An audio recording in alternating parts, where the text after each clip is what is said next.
کتاب له ووټ ورکول څه فرض نه دي، ځکه چې دا د قرآن پاک کتاب نه دی. دا چې د ملانو د خاندان د وراثت او د هغې د مال د زیاتېدو او د هغې د مضبوطېدو باندې مهر لګول دي، ځکه چې دا اول د فضل الرحمن صاحب پلار چلوله دا پارټي، اوس فضل الرحمن چلوي.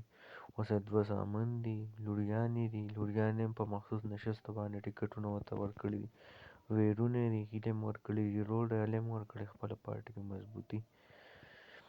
نو دا څه فرض نه دي. او د دې نه علاوه د نیشنل والا نو نیشنل کې هم زیاته سوچ کوم چې یو پکې د سړي زوی نو چې اول د ایمل نیکه سره پارټي وه، بیا یې پلار سره وه، اوس ایمل سره. د حیدر خان خود په شان کس به پکې ویل چې پارټۍ کې میلاویږي، هغه ته به یې په حواله کړی و که نه. او خاص که زموږ په پي کې 55 کې خو د نظریاتي ملانو سره ډېر غټ زیاتې وکړو. یو پکې یو ګیري والا مولا نه و، داسې نظریاتي غونتی، یا یو پکې داسې پیسې والا مولا نه و چې ورکړی وي به ټکټونه یې د لندن ورکړی وي او ښه ټیټ خوټ شیپ یې کړی و چې پي کې 55 و د هینې نه ټکټ یې وله ورکړی وي. یو پکې د مسلمان زوی داسې نه و چې ښه خرچې پرې مولانو کړی وي، په نظریاتي خو یې هم نه ورکو. بل یو پکې داسې مولوي نه و.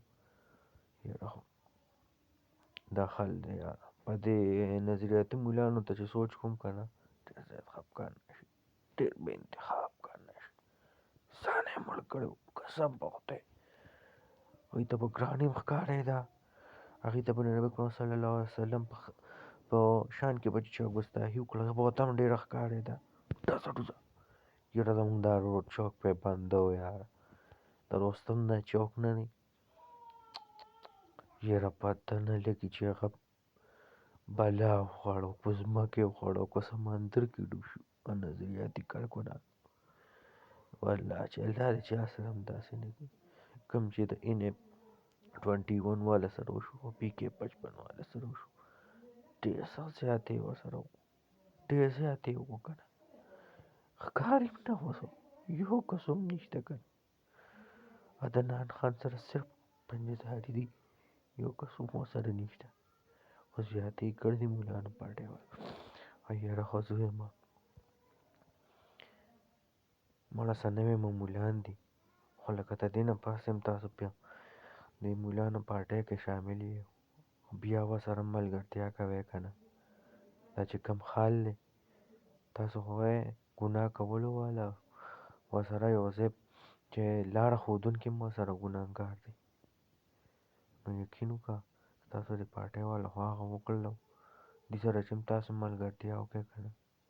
زه خو دومره نه یم خبر، تاسو تنظیم والا ډېر ښه پوهېږئ، خبر یې خپلو کې.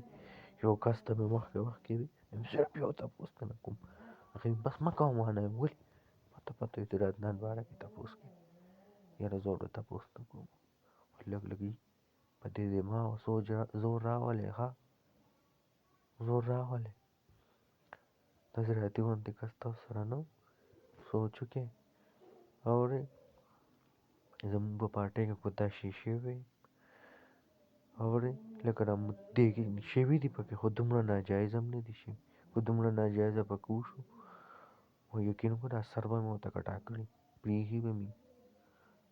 اوس هم وخت شته ګوره ښه، PK-55 چې څومره مولان دي زموږ وروڼه یې، خبرې درپسې ځکه نه کوم قسم په خدای د ځان نه راباندې ګران یې، څومره چې معلومات دي یقین وکړه صرف مولانا فضل الرحمن سره مې نه لګي، نور مې د سر ګلونه دي چې څومره PK-55 والا دي.